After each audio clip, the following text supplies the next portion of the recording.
so we just got our first episode of Monday Night Raw following the wonderful PLE of Crown Jewel in Australia. Monday Night Raw was also in Australia, so it was at like 8 a.m. Nothing better than watching wrestling in the morning before I have to go to work. Let's talk about it. More importantly, let's talk about the most important thing of the night. So, it was rumored that at the end of Crown Jewel, Seth Rollins, in his match against Cody Rhodes, did injure himself. Not severely, but did. Therefore, people are saying that the ending to Monday Night Raw's episode was pretty much pushed up a little bit because Rollins is injured and probably cannot compete for a while. I say that because the ending of this episode had Braun Breaker spearing Seth Rollins and basically telling, hey, Bronson Reed, Paul Heyman, get in line. And they did. The Vision turned on Seth Rollins.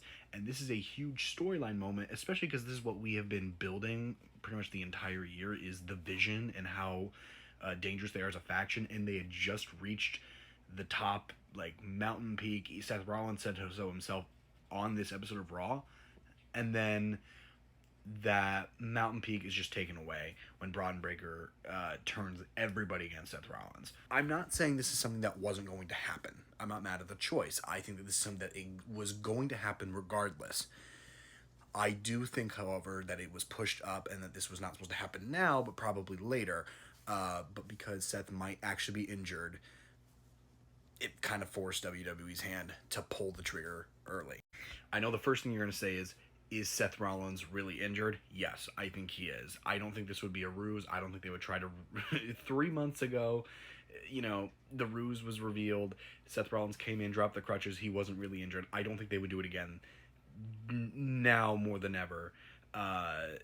Just for whatever reason. Do it 3 months later? I just don't see that working. So that being said, I think that this is why this choice was made, but a very shocking way and a very just lightning in a bottle way to end Monday Night Raw. If you want to hear more of my thoughts about WWE related content, you can check out our podcast on Sunday.